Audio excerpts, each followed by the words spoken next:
L'homme a transformé la terre en un enfer pour les animaux.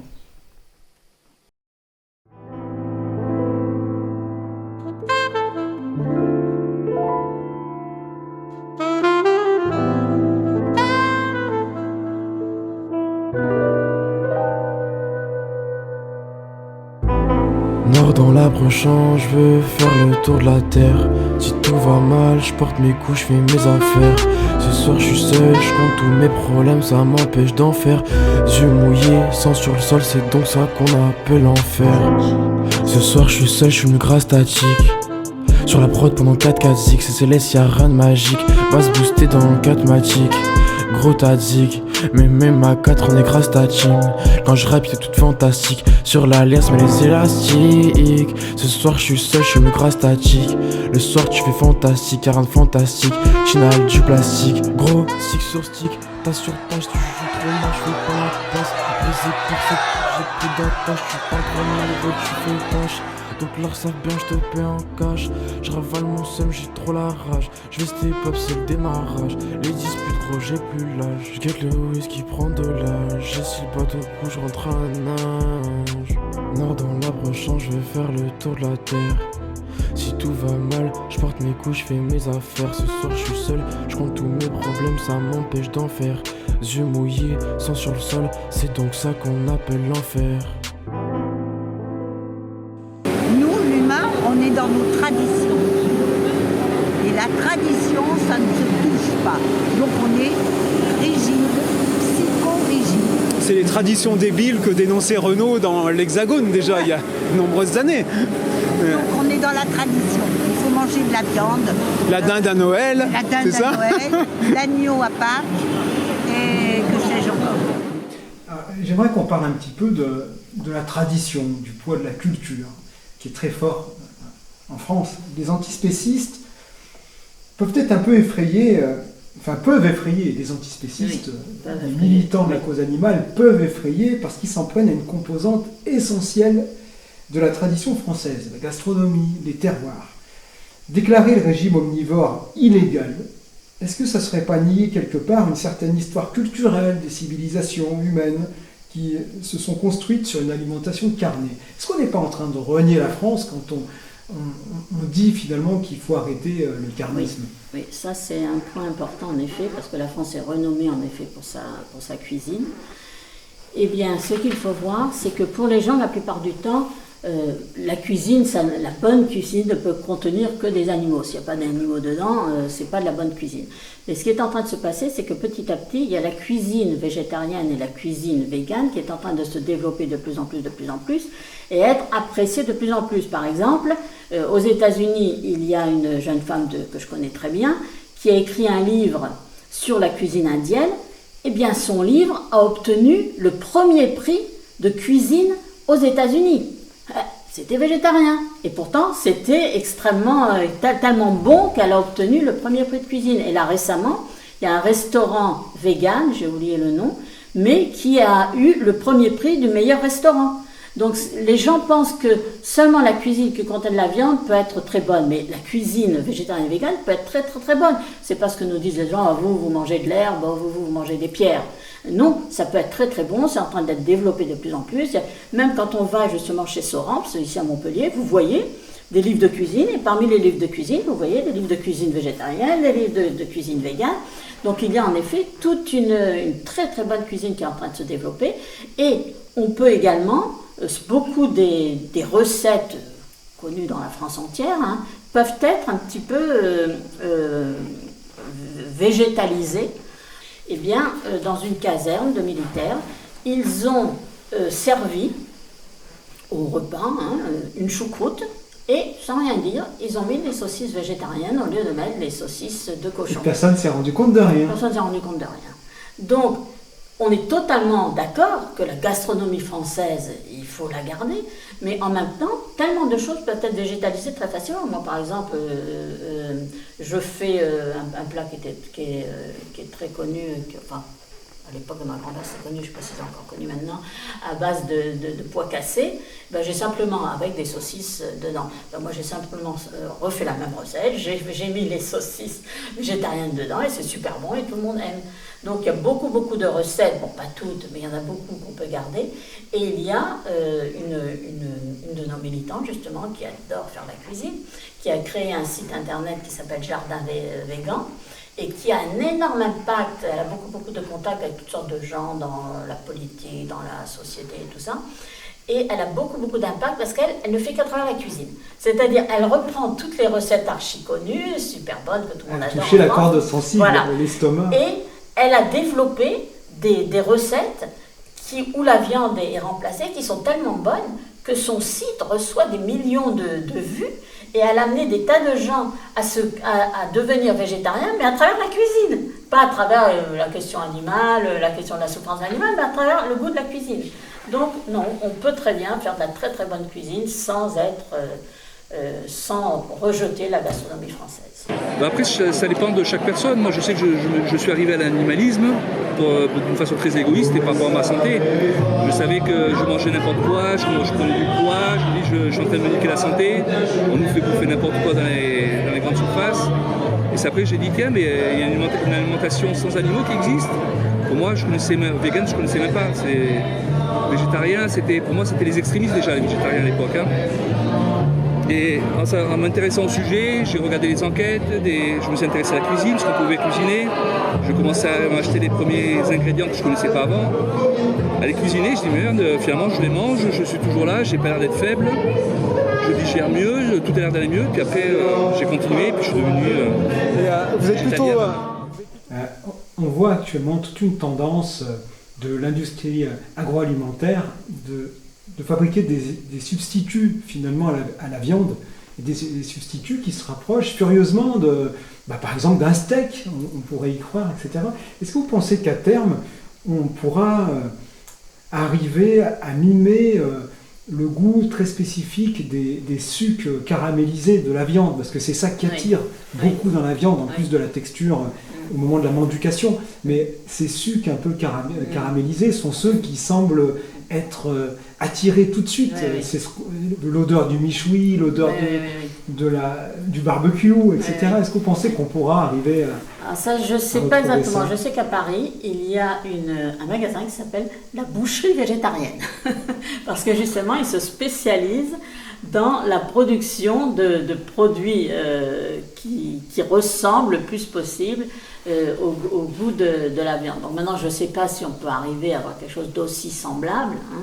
Je vais vous dire que moi, personnellement, du fait que ça fait 54 ans maintenant que je ne mange plus d'animaux, j'ai un peu oublié quels étaient ces goûts. Mais on me dit que, par exemple, il y a des pâtés végétaux de certaines marques qui ont un goût extrêmement semblable au pâté animal, au pâté de foie ou d'autres sortes.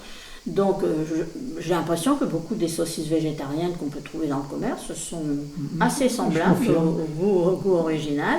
Et il y a de plus en plus d'entreprises qui développent comme ça des produits végétaux, mais qui ressemblent aux produits carnés. Donc je pense qu'on peut donner un petit peu ce goût, maintenant jusqu'à quel point, ça je ne sais pas. Donc vous êtes plutôt confiante. Alors, ça m'évoque une question. On assiste actuellement à un essor du go vegan, qui ressemble à une mode avec des multiplications, comme on vient de le dire, des produits alimentaires végétaux dans les étals de supermarchés. On a une augmentation assez importante finalement, au moins dans les grandes villes, du nombre de restaurants véganes ou proposant au moins un plat végétarien. Est-ce que la solution ne viendrait pas du capitalisme qui, par essence, tire profit de tout, y compris de son contraire? Oui, exactement. Alors, en effet, les avis sont partagés sur ce sujet, mais je vois maintenant qu'en effet, on va rentrer dans certains supermarchés et il va y avoir donc tout le rayon viande habituel, et puis il va y avoir une partie qui est généralement en vert, pour montrer la différence, où c'est tous ces mêmes produits, steak, saucisses, etc., mais végétaux, mais qui sont avec les autres. Et on voit naturellement que c'est naturellement les entreprises.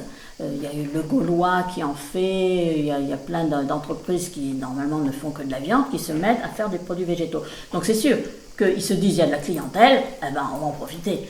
Eh bien, moi, dans un sens, je trouve que c'est une bonne chose. Parce que, même si c'est pour des raisons financières et qu'ils n'ont rien à faire de la souffrance animale, ça n'empêche que ça permet à des gens qui avant auraient pensé oh la nourriture végétarienne c'est pas bon, à se rendre compte que finalement oui la nourriture végétarienne, la nourriture végane ça peut être très bon. Donc dans un sens, même sans vouloir faire pour les animaux, eh ben ils les aident quand même. Tout avancé est bon à prendre. Voilà. Donc vous êtes plutôt, vous n'êtes pas farouchement opposé au vegan washing, au même titre qu'on a du greenwashing en écologie. Le vegan washing, finalement, ça permet d'alléger le fardeau de souffrance aussi. Moi, je trouve que c'est bon parce qu'ils font beaucoup de ventes, hein, petit à petit, ils font beaucoup de ventes. Autrement, les magasins arrêteraient de les vendre. Hein. Et je vois que non seulement ils n'arrêtent pas de les vendre, mais ils en vendent de plus en plus. Donc ça veut dire que ça marche. Donc c'est bon. Tous les gens qui vont acheter ça, mais ils n'achèteront pas le beefsteak à côté ou la saucisse à côté, qui est faite à base d'animaux. Donc moi, je suis tout à fait d'accord. Et ce que je fais justement, c'est que quand je vais faire mes courses, je vais acheter un petit peu à eux pour les encourager à continuer et un petit peu à ceux qui eux sont spécialisés dans les produits végétariens parce qu'on ne peut pas non plus ne plus leur acheter à eux parce qu'on va acheter par exemple il y a Sojami ou enfin toutes sortes de marques et on se dit bon on ne va pas acheter à Le Gaulois et on ne va pas acheter à Sojami, donc je prends un petit peu de l'un un petit peu de l'autre pour encourager les deux.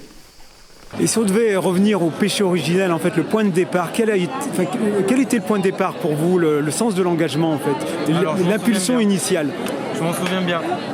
J'ai toujours été sensibilisé pour les animaux depuis que je suis tout petit, mais avec la société qu'on a, les habitudes qu'on a, c'est vrai qu'on a l'impression que c'est normal d'exploiter les animaux, de les manger.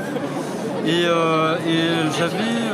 quand j'étais étudiant, j'avais vu des manifestations un peu de ce style-là.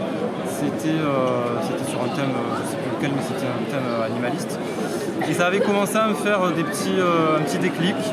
Et puis un jour, professionnellement, je suis parti en Inde pour organiser une formation, pour organiser des formations.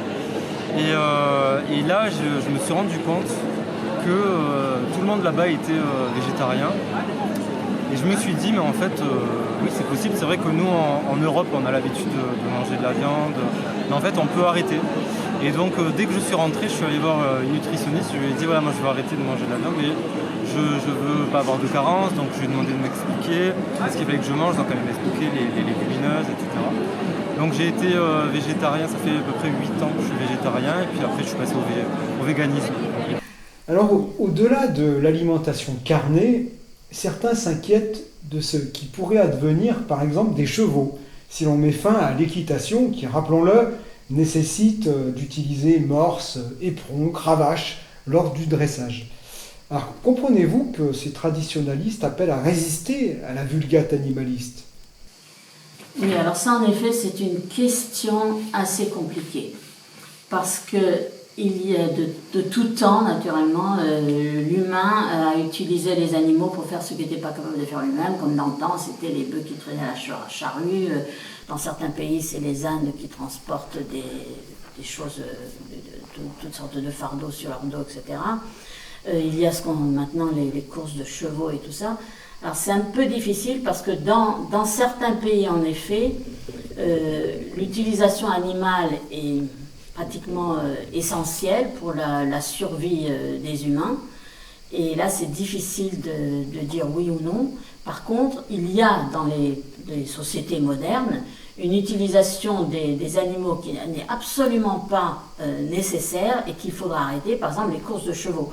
La plupart des gens ne se rendent pas compte que les chevaux souffrent énormément lorsqu'on leur fait faire ces courses et que la plupart du temps, quand ils ne gagnent plus, qu'on n'en veut plus, allez hop, ils partent à l'abattoir. Donc ça, c'est absolument une abomination et ce n'est absolument pas nécessaire. Il y a aussi l'utilisation animale naturellement dans les cirques, qui n'est absolument pas nécessaire non plus. Donc c'est une question un peu difficile. Par exemple, en Inde, ils ne tuent pas ni les veaux, ni les vaches, ni les bœufs, parce que la vache donnera du lait, le veau deviendra un bœuf un taureau puis un bœuf qui tirera la charrue. Et ils n'ont pas d'autre moyen dans beaucoup de villages que d'avoir le bœuf qui tire la charrue. Donc simultanément, ils ne tuent pas animal, ils ne vont jamais tuer un veau, même s'ils utilisent les vaches pour leur lait, en sachant naturellement que les vaches là-bas, comme le veau reste avec sa mère, tant qu'il est petit, qu'il a besoin de boire son lait, les vaches continuent à avoir du lait jusqu'à pendant 2, 3, 4 ans. Hein. C'est pas comme ici, au bout d'un an, allez hop, on les réinsémine et on recommence. Donc c'est assez délicat comme question. Donc moi, mon raisonnement, c'est que quand c'est essentiel à la survie des gens dans certains villages, on peut l'accepter, mais par contre, quand c'est complètement inutile, comme les courses de chevaux, comme par exemple en Thaïlande et dans ces pays-là, pour les touristes, il y a les promenades à dos d'éléphants. Et quand moi j'ai vu les photos de comment sont dressés les éléphants, c'est absolument affreux. Tout dressage est extrêmement cruel, hein, que ce soit le dressage du cheval, le dressage de l'éléphant, le dressage du dromadaire, c'est toujours cruel. Ça consiste à briser la volonté de l'animal. Exactement, c'est exactement ce que c'est, exactement. Donc, le faire quand il n'y a absolument pas de nécessité, il n'y a pas besoin d'aller promener à dos d'éléphant les touristes, il n'y a pas besoin d'aller les promener dans le Sahara à dos de dromadaire. Quid de la corrida? Comment? Ah bah naturellement, la corrida, alors là c'est le pire du pire, parce que l'animal, non seulement il est maltraité, mais il est tué et torturé. Donc là, la corrida, ça 100% contre la corrida. J'ai organisé des tas et des tas de manifestations contre la corrida, parce que là, non seulement c'est pas nécessaire, comme une course de chevaux n'est pas nécessaire, on peut vivre sans corrida et sans course de chevaux, mais en plus, la torture est encore pire que celle du cheval, puisque j'ai même écrit moi-même Les escroqueries de la corrida, qui est un rapport de 20 pages, où j'explique dans tous les détails tout ce qui est fait à l'animal de façon à ce qu'il ait l'air extrêmement sauvage et puissant, alors qu'en fait on a tout ce qui fait tout le maximum pour qu'il ait le moins. C'est du chiquet. Voilà, complètement, pour qu'il soit le plus faible possible et que le torero soit sûr de gagner. Et ceux qui vous disent c'est de la poésie, c'est de l'art. C'est de l'art parce que pour eux, ils voient des couleurs, des jolis vêtements, des sortes de danse, mais c'est un art qui a beaucoup, beaucoup plus de cruauté que de beauté. Parce que naturellement, ils se mettent simplement du point de vue du torero, du spectateur, ils ne se mettent pas du tout du point de vue de l'animal. Et d'ailleurs, c'est pas ce qu'ils filment. Quand par exemple, vous voyez sur FR3, là, qui montre toujours beaucoup la corrida, parce que c'est le sud, ils montrent toujours la scène entière. Parce que nous, quand on fait des vidéos, on montre, justement souvent en caméra cachée, on montre le taureau lui-même. Ce qu'on montre, c'est son visage, ce qu'on montre, c'est son sang qui coule de partout, ce qu'on montre, c'est sa souffrance, ce qu'on montre, c'est ses cris. Donc là, il n'y a pas d'art du tout. Donc accepter ça comme étant un art. J'imagine que vous avez dû être heureuse de la chanson de Francis Cabrel. Absolument, de Renaud, bien sûr. Renaud, on applaudit pour ce qu'il a fait pour la défense animale, oui, bien sûr. Et qu'est-ce que vous répondez, par exemple, aux contradicteurs, aux contradictrices qui vous diraient ne plus manger de viande, en fait, c'est devoir cultiver plus de soja, l'importer de terres lointaines, et finalement se retrouver avec une solution qui peut être pire que de consommer de la viande locale, en fait. Il y a plein de contradictions comme ça, et du coup, notre job, c'est de les connaître toutes et de se renseigner là-dessus pour savoir y répondre. Et notamment, c'est vrai que le soja, ça ressort quelquefois, et on oublie que 80% des ressources de soja, notamment d'Amazonie, sert à nourrir le bétail. Donc en mangeant des animaux, on détruit largement plus les forêts qu'en mangeant du soja directement. Alors on sait que le bétail est responsable de près de 15% des émissions de gaz à effet de serre, ce qui implique de changer nos comportements, si on veut être rationnel. Mais jusqu'où aller ? Faut-il prévoir des aménagements en encourageant à consommer moins de viande, donc par exemple un repas végétarien par jour, tout en se laissant la possibilité de continuer d'en manger, ou bien faut-il complètement stopper la consommation de viande animale ? On retrouve là un petit peu la dichotomie entre les réformistes et les abolitionnistes. Pour votre part, pensez-vous qu'il faille complètement interdire la viande dans les cantines des écoles, par exemple ? Alors justement, pour ça, il y a des réponses très très claires, parce qu'il y a eu beaucoup de recherches scientifiques qui ont été faites de ce qui se passe par rapport à... Parce qu'en fait, il y a plusieurs choses pour lesquelles il faut arrêter la viande. Il y a la question de la souffrance animale, il y a la question de l'écologie. La dégradation de l'environnement. Il y a les questions de la santé. En fait, il y a trois raisons pour lesquelles il faut arrêter de manger des animaux. Donc, déjà, il est absolument essentiel de réduire. Première chose, réduire la consommation. Comme je vous disais tout à l'heure, il faudrait 2 planètes si on voulait que tout le monde mange autant de viande que les Européens et les Américains. Bon. Alors, il y a eu, en 2008, il y a eu un rapport qui a été fait par Rajendra Pachauri, qui est le président du GIEC. Alors, le GIEC, tout le monde ne sait pas ce que c'est le GIEC, mais c'est le groupe intergouvernemental sur l'évolution du climat de l'ONU. Et ce Rajendra Pachauri a été prix Nobel de la paix. Donc c'est un vrai scientifique. Une sommité. C'est une sommité, il faut prendre en considération ce qu'il dit. Alors, lui-même l'a dit. Une autre option, parce que naturellement il a parlé de tout ce qui est les gaz à effet de serre, la pollution, toutes les raisons pour lesquelles écologiquement il faut déjà réduire la viande et au mieux arrêter de manger de la viande. Mais il l'a dit lui-même. Une autre option à prendre en considération est de devenir végétarien. Le végétarisme est une porte d'entrée vers un avenir meilleur, un moyen de secourir les affamés et de protéger l'environnement, une issue pour nous tous. Au début, renoncez à manger de la viande 1 jour par semaine et ensuite cessez graduellement votre consommation. Donc ça, c'est celui qui est en charge du GIEC, qui est reconnu par l'ONU et qui est reconnu dans le monde entier. Et qui dit ça. Donc c'est pas juste nous, les idiots de radicalistes, de véganes et d'antispécistes. Lui aussi, il dit la même chose. Et il y a toutes les raisons pour lesquelles au niveau écologique, il n'y a aucun autre moyen que de réduire la consommation de viande si on veut sauver l'environnement. Parce que ce qu'il faut dire, c'est que pour nourrir les animaux qui sont ensuite consommés par les habitants de la planète, pour nourrir ces animaux, il faut cultiver des végétaux, et la culture de ces végétaux est en grande partie consommée par les animaux qui sont ensuite consommés par les citoyens. Je vais vous donner les chiffres.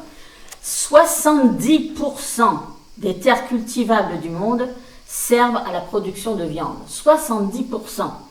Le pâturage et le fourrage. Alors quand il y a des gens qui nous disent, de l'industrie de la viande naturellement, qui nous disent « mais on ne va jamais pouvoir avoir assez d'espace pour cultiver des céréales et des légumes et des fruits si tout le monde est végétarien. » Alors qu'en fait, c'est complètement l'inverse, parce que les animaux mangent beaucoup plus de végétaux que nous. Et je vais vous donner les chiffres. Par exemple, pour faire 1 kilo de viande, il faut que l'animal ait mangé 10 kilos de céréales. Donc naturellement, si on fait directement les 10 kilos de céréales, on va nourrir beaucoup plus de gens qu'avec simplement 1 kilo de viande. Alors, par exemple, il y a, pour fournir, pour fournir à l'humain qui va le manger 50 kilos de protéines, un animal a consommé 800 kilos de protéines végétales. Donc si on mange directement les protéines végétales, eh ben, on aide à sauver la planète. Sans compter que l'animal doit aussi consommer de l'eau. Voilà, alors ça c'est l'autre chose. L'autre chose, c'est que la consommation d'eau, voilà, pour 1 kilo de maïs, il faut 900 litres d'eau. Pour 1 kilo de riz, il faut 3000 litres d'eau. Pour un poulet, il faut 3900 litres d'eau. Pour un porc, il faut 4900 litres d'eau. Pour un bœuf, il faut 15 500 litres d'eau. Alors quand on nous dit qu'il n'y a absolument pas besoin de devenir végétarien pour sauver la planète, désolé. Et c'est ce que justement je vous en avais parlé, comment Greenpeace maintenant, qui pendant longtemps n'en parlait pas, est en train maintenant de l'expliquer très fortement et a même fait des brochures, des tracts et toutes sortes d'informations là-dessus, que la production de viande est beaucoup plus dangereuse pour l'environnement que tous les transports, que l'on compte les camions, les avions, les voitures. Alors que nous, on nous dit toujours, ah non, le problème des gaz à effet de serre, c'est les voitures, c'est les transports. Alors qu'en fait, la production de viande est beaucoup plus responsable. Et qu'est-ce que vous répondez à celles et ceux qui pourraient vous dire, puisqu'on ne peut pas nourrir des animaux terrestres, autant manger les poissons? Eh bien, alors là, les meilleurs pour vous expliquer tout ça, c'est parce que c'est tellement scientifique que j'aurais dû le noter, je ne l'ai pas noté, du coup je ne sais plus exactement. Mais c'est Sea Shepherd et Greenpeace qui ont parfaitement étudié tout ça. En fait, ce qui se passe dans les océans a une répercussion directe sur ce qui se passe sur la Terre et dans l'air. La plupart du temps, on ne pense pas que ça a des effets en chaîne. Donc, chaque fois que les plus gros poissons sont tués pour être mangés et qu'il y a une prolifération des autres sortes d'animaux des océans, eh bien, ça a un effet sur les eaux et les océans et qui a un effet sur la Terre. Donc, le fait de manger les poissons, et d'ailleurs les poissons sont tués et mangés par milliards, c'est tellement nombreux qu'on c'est 15 fois plus que les animaux terrestres. On peut même pas les compter tellement il y en a. Ça a un effet environnemental absolument terrible également. 3 millions d'animaux terrestres tués chaque jour en France, 60 milliards dans le monde tous les ans, sans compter les poissons. Parce que si on compte les poissons, on multiplie par 15 ce 60 milliards. Exactement. Et une autre chose que vous aviez mentionné, mais là, il y a une petite erreur, c'est qu'en effet, la plupart des gens disent que les gaz à effet de serre, c'est 18% de la pollution. En fait, les scientifiques ont établi, et ça c'est comment elle s'appelle cette association, c'est le Watch, voilà, World Watch qui a trouvé ça, c'est un article qui s'appelle Livestock and Climate Change, qu'en fait la production du bétail et de ses sous-produits contribuerait non pas 18%, mais 51% de l'ensemble des gaz à effet de serre. Donc, c'est absolument énorme et on ne peut pas arrêter le problème des gaz à effet de serre simplement en arrêtant les voitures et toutes ces choses-là. Il y a aussi également que les énergies fossiles, on pense également c'est les voitures, c'est les avions, c'est les bateaux. 1/3 des énergies fossiles servent à la production de la viande. Donc c'est beaucoup plus qu'on ne le croirait et la plupart des gens naturellement ne sont pas sans compter le méthane, alors qu'il n'y a pas une énergie fossile, mais le méthane produit voilà, par alors les élevages. il y a exactement, il y a ici les chiffres également. Attendez, voilà. Le gaz carbonique, c'est 9%. Le méthane, 37%. Le protoxyde d'azote, 65%. Donc en tout, 80% des émissions qui sont dangereuses pour l'environnement sont générées par l'agriculture. 80%. Vous voyez ? Donc c'est impossible. On ne peut pas sauver l'environnement si on n'accepte pas qu'il faut réduire la consommation de viande et la réduire petit à petit de plus en plus. Sans vouloir faire de publicité, il y a un livre que j'ai trouvé excellent, qui est très étayé au plan scientifique, qui a été écrit par Edward Winters, sorti en 2022, This is Vegan Propaganda, qui va puiser dans la littérature originale des articles scientifiques pour étayer cette position de quantifier l'impact sur l'environnement et sur notre santé également, parce qu'on pourrait parler de la santé aussi, on va en parler d'ailleurs, de la consommation d'un régime carné. Alors pour la santé, on ne l'a pas mentionné, mais... Voilà, je voulais rajouter avant qu'on passe à la santé, parce que je l'avais oublié dans la suite, dans ma liste, c'est que l'agriculture et l'élevage intensif produisent quelque chose qui s'appelle l'oxyde de nitrate. Et cet oxyde de nitrate est 300 fois plus puissant que le dioxyde de carbone. Donc on parle beaucoup du dioxyde de carbone, on parle très peu de l'oxyde de nitrate qui est en fait 300 fois plus puissant. Donc c'est absolument terrible, la pollution et la dégradation de l'environnement par l'industrie de la viande. Et qu'est-ce qui vous exaspère le plus comme argument, comme contre-argument vis-à-vis des positions que vous défendez ? C'est des arguments qu'on nous oppose. Qu'on vous oppose et qui vous semblent les plus débiles en fait. Oui, mais moi j'aime la viande. Je crois que c'est l'argument le plus bas qu'on peut entendre. Et comme s'il n'y avait plus de discussion possible. Ah oui, j'aime la viande, on ne peut pas discuter alors. Ça ne sert à rien. Et quel est le contre-argument le plus stupide que vous ayez jamais entendu au sujet du véganisme ou de la cause animale en général ? Vous voulez que je vous le dise ? Ouais. Ça m'est arrivé il n'y a pas très longtemps. Dites-moi tout. Une jeune femme de 20 ans qui vient, je lui dis, moi je mange plus de viande, mais sans faire d'arguments. On était en discussion. En fait, j'étais en militantisme pour les Restos du Cœur. Et cette jeune femme tenait un stand avec moi et on parle de choses et d'autres. Et à un moment donné, dans la conversation, je dis, moi je mange plus de viande, plus d'animaux. Et elle me regarde, elle me fait, mais il faut manger de la viande pour avoir un bon cerveau. il y a l'élevage est responsable à 64% des émissions d'ammoniac qui contribuent aux pluies acides. On parle beaucoup des pluies acides, mais personne ne dit que ça vient en grande partie de l'ammoniac qui vient des élevages. Je ne savais pas. Et il y a aussi le nitrate et le phosphore qui proviennent du ruissellement des boues, là, c'est-à-dire ce qui vient des excréments des animaux. Alors, il y a également, il faudrait que je retrouve là, où est-ce qu'il est, c'est la partie sur la désertification. Voilà. Alors, beaucoup de gens vont dire, oh c'est terrible, la destruction des forêts d'Amazonie, tout le monde en parle, tout le monde est contre, l'Amazonie c'est terrible, ce qui arrive en Amazonie. Alors déjà, c'est pas que l'Amazonie, mais c'est également la faune et la flore des forêts d'Amazonie, d'Amérique du Sud, du Costa Rica et de la Chine. Bon, alors non seulement il y a la destruction pour les élevages de ces forêts, donc c'est l'habitat, c'est les forêts elles-mêmes, plus l'habitat de tous les animaux qui vivent dans ces forêts primordiales, qui est détruit et qui entraîne l'extinction de nombreuses espèces, mais également l'habitat des peuples qui y vivent. La plupart des gens ne savent pas qu'il y a plein d'anciennes tribus qui vivent en Amazonie et dans l'Amérique du Sud, qui ont été chassés de leurs terres, ou pire encore, qui ont été massacrés. La plupart des gens ne sont pas au courant de ça.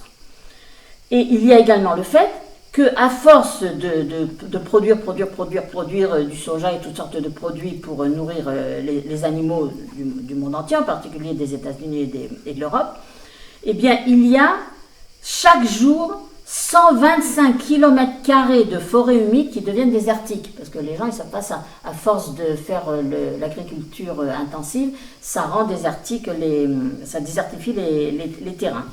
Alors, regardez ça. L'alimentation végétarienne requiert 700 m² de terrain par personne par an. L'alimentation carnée requiert 7000 m².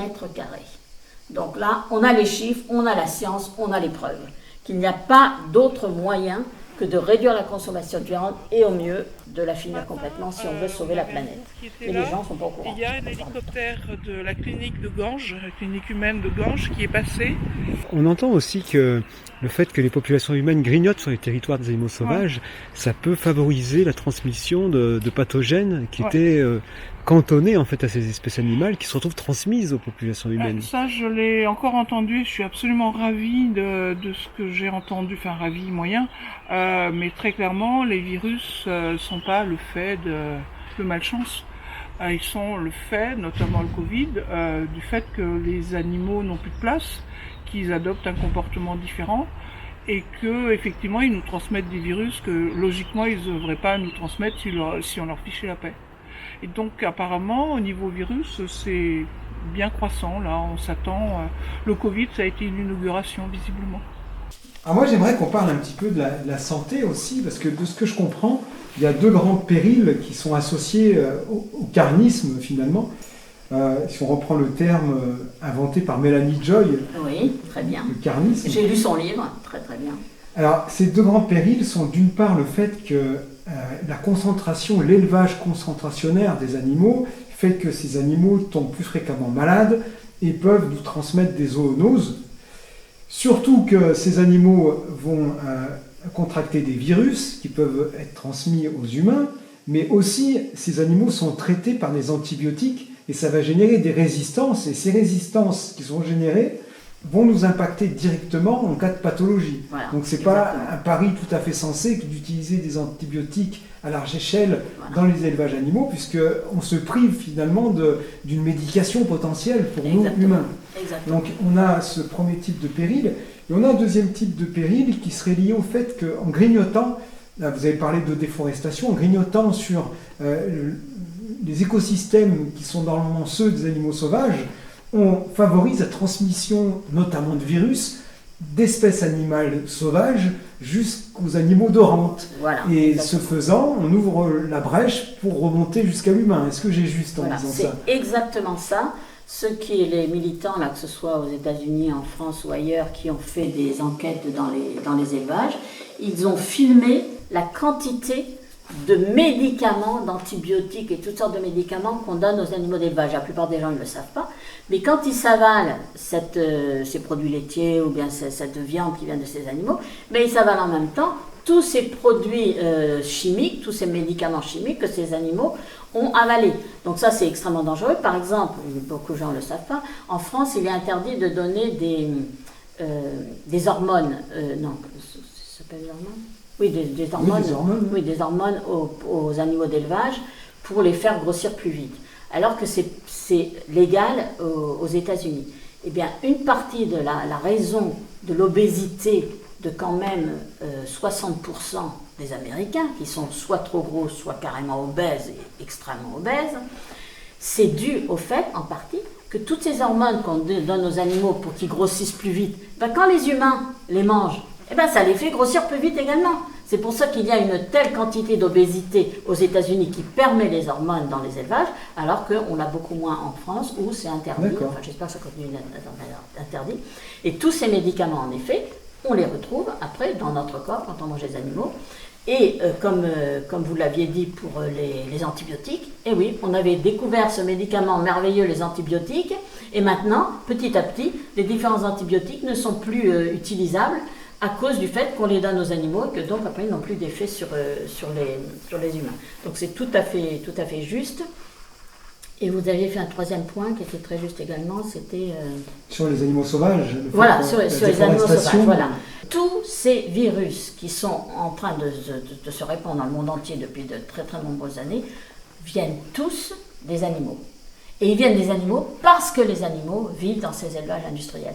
Donc c'est nous qui indirectement créons ces virus qui rendent les animaux malades, mais qui après rendent les humains malades. Si on arrêtait de faire ces élevages, on arrêterait d'avoir tous ces virus. Alors, on a peut-être aussi deux autres périls qui sont indirectement liés à la consommation de viande animale, mais qui peuvent être liés. C'est peut-être aussi le fait que en faisant reposer notre alimentation majoritairement sur la viande, on crée les conditions d'une pénurie future entre des pays qui seraient plus capables de se nutrir, voire même un continent. On pense que l'Afrique va atteindre...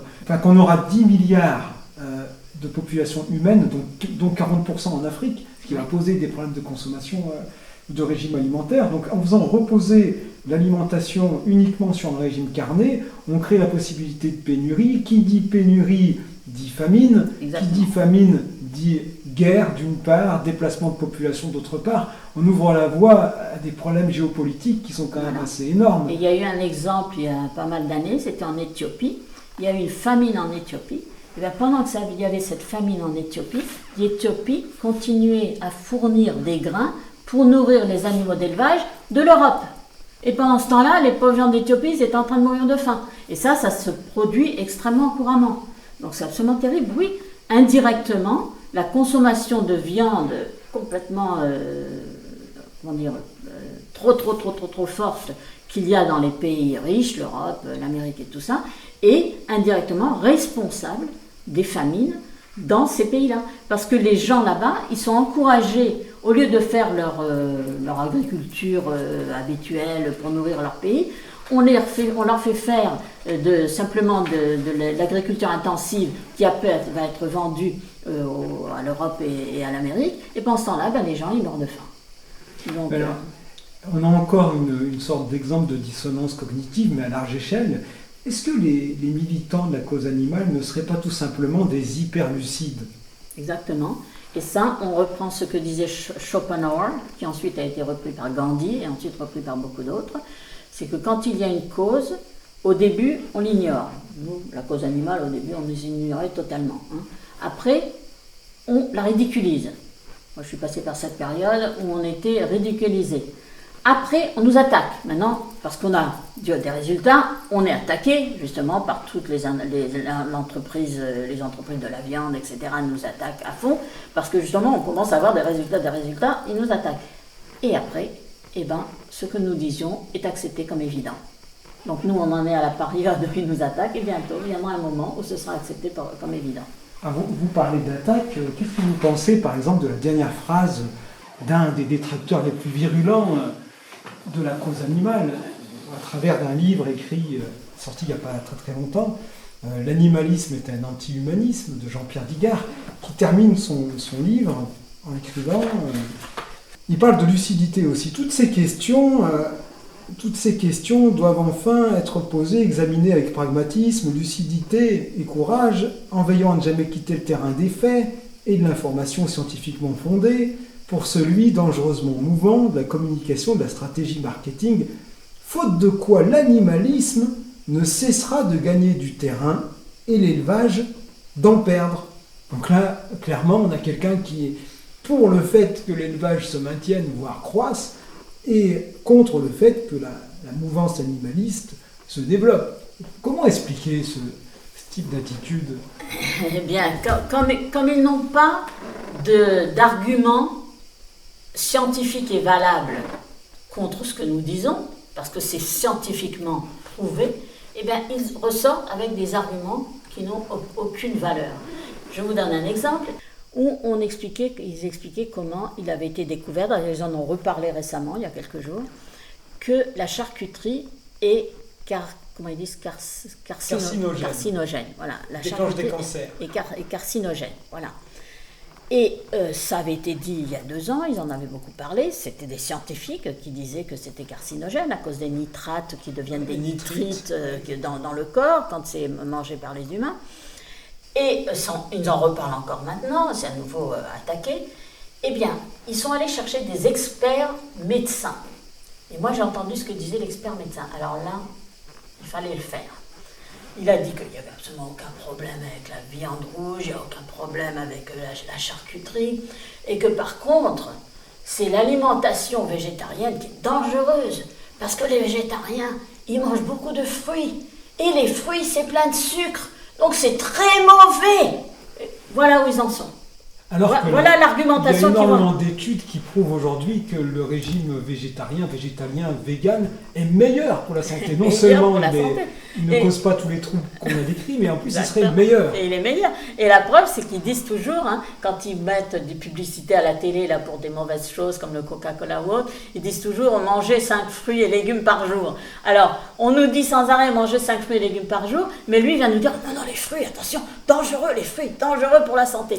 Donc comme ils n'ont plus d'arguments, il faut qu'ils sortent des... Mais d'ailleurs, est-ce que ce n'est pas, à l'inverse, un argument extrêmement favorable à la mouvance animaliste que de décrire les bienfaits sur le corps, sur la santé globale du régime végétarien, végétalien, vegan, puisque on sait aujourd'hui, par exemple, que de tels régimes permettent de réduire ou d'éviter les maladies chroniques, donc maladies cardiovasculaires liées à l'obésité, comme vous l'avez décrit, diabète, etc.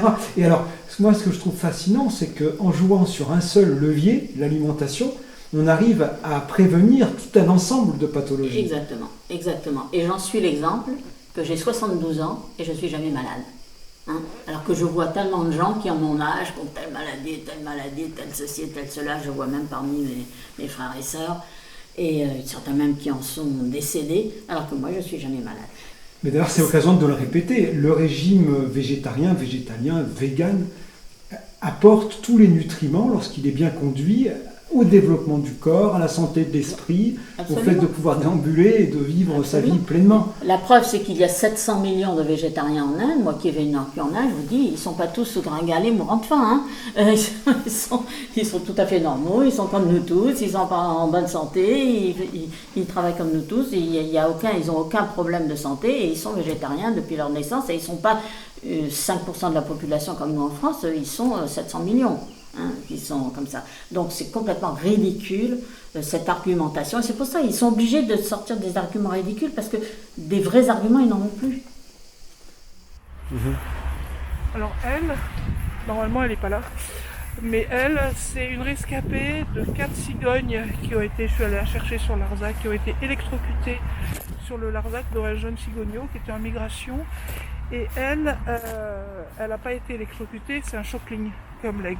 Donc elle ne revolera plus. Mais en fait, elle chasse les souris ici, c'est très bien. Alors la loi de la nature, c'est-à-dire si c'est de la prédation naturelle, les animaux sauvages, ils se débrouillent entre eux.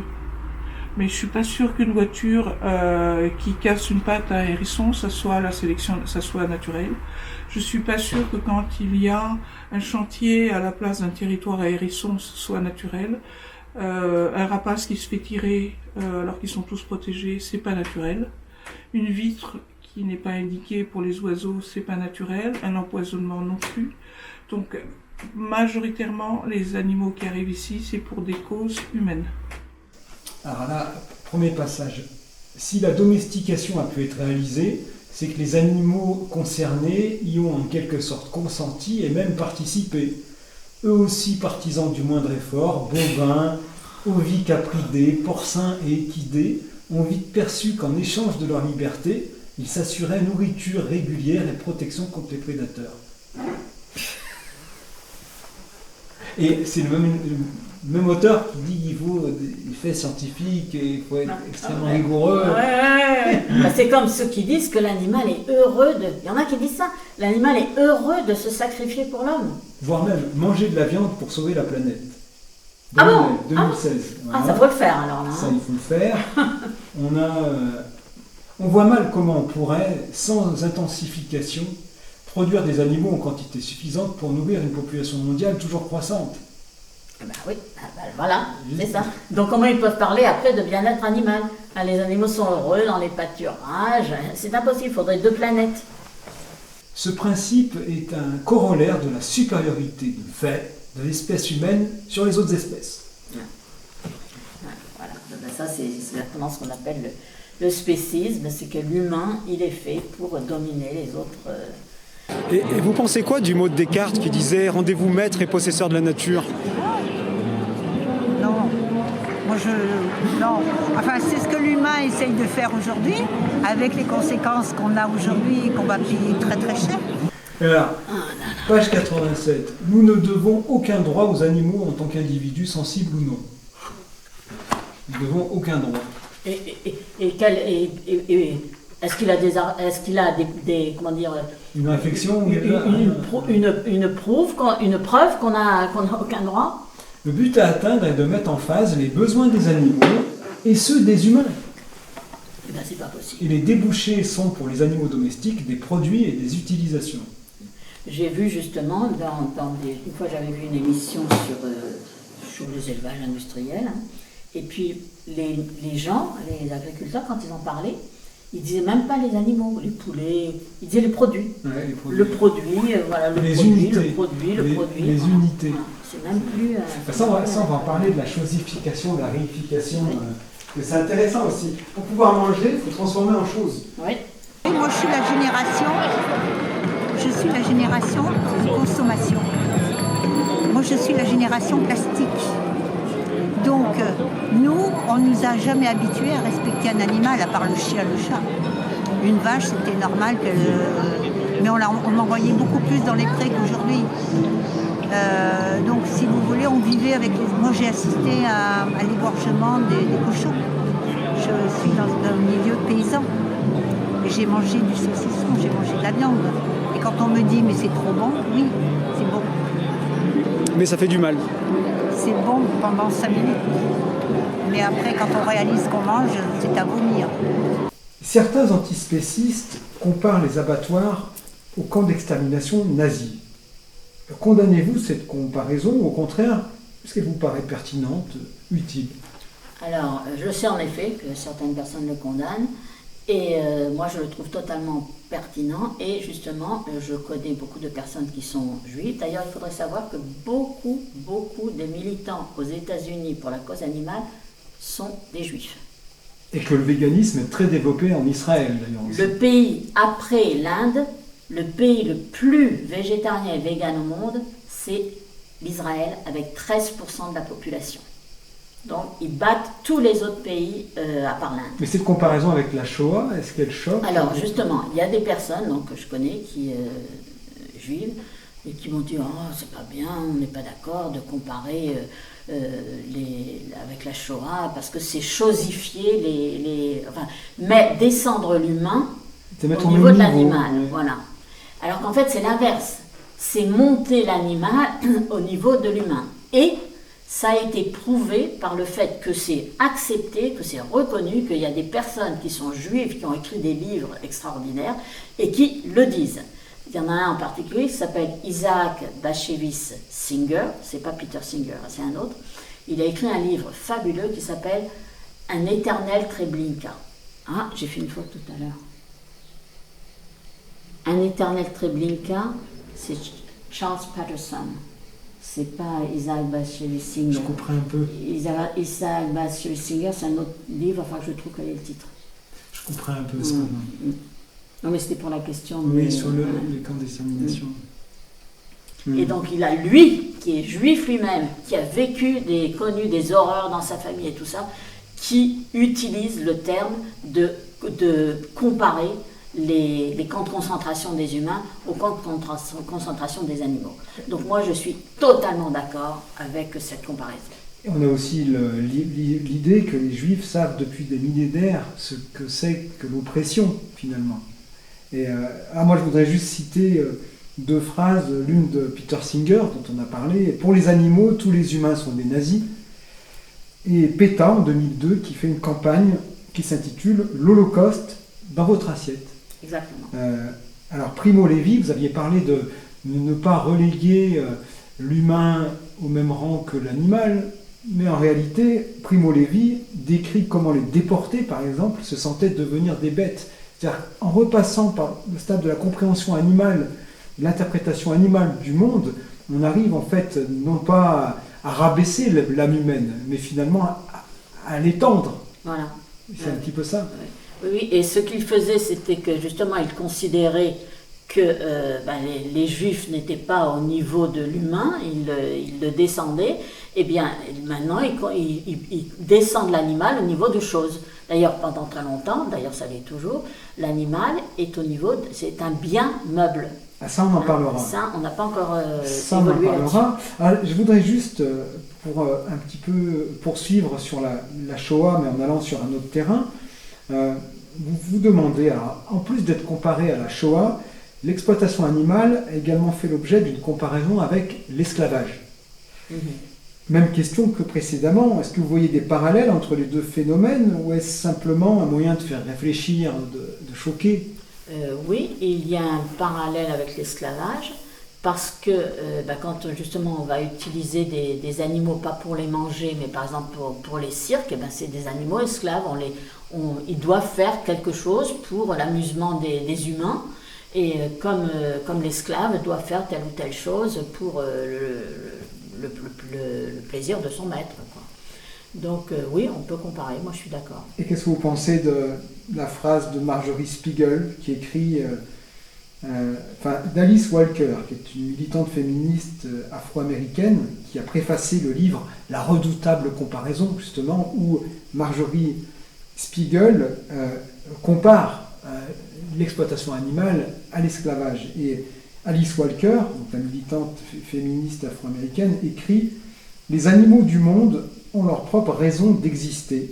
Ils n'ont pas été créés pour les humains, pas plus que les noirs ont été créés pour les blancs, ou les femmes pour les hommes. » Est-ce que pour vous, ça ne résume pas un petit peu l'ensemble des choses ? C'est exactement ça.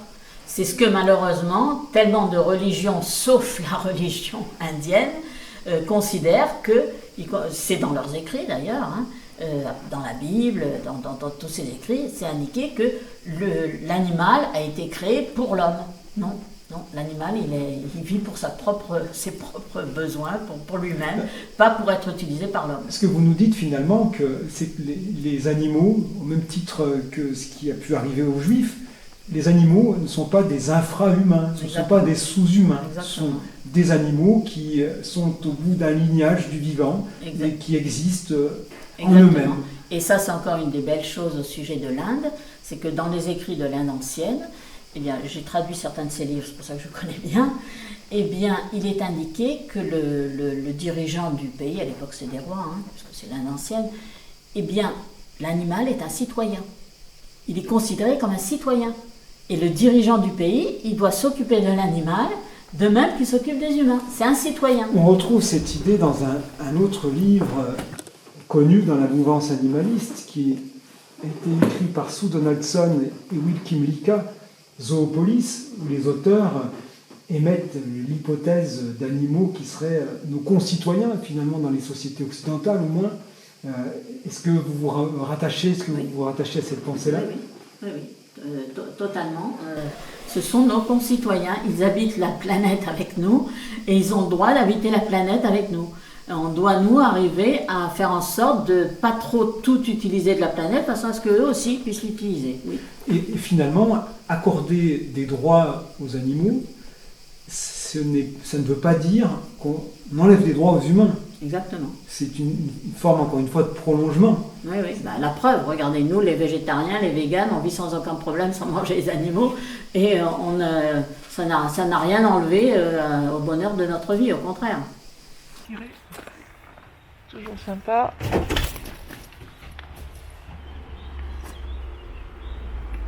Il est dans l'angle là. On a toujours double rideau exprès. Lui, c'est un tir.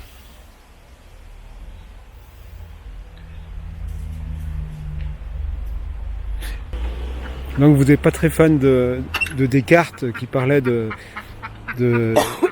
se rendre maître et possesseur de la nature.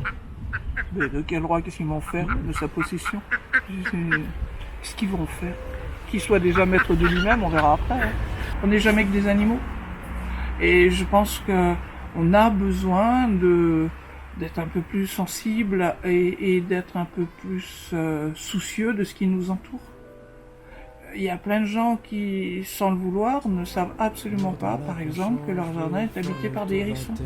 Si tout va mal, je porte mes couches, je fais mes affaires. Ce soir je suis seul, je compte tous mes problèmes, ça m'empêche d'en faire. Yeux mouillés, sang sur le sol, c'est donc ça qu'on appelle l'enfer. Ouais frérot, j'espère que tu vas bien. Je tenais juste à te dire que tu t'améliores vraiment au niveau de ta musique, ça s'entend vraiment. J'espère que tu vas aller loin, on est tous derrière toi. Tu mérites cette gloire et moi je te dis à dans 3 ans pour l'Olympia mon frère. Passe une bonne soirée.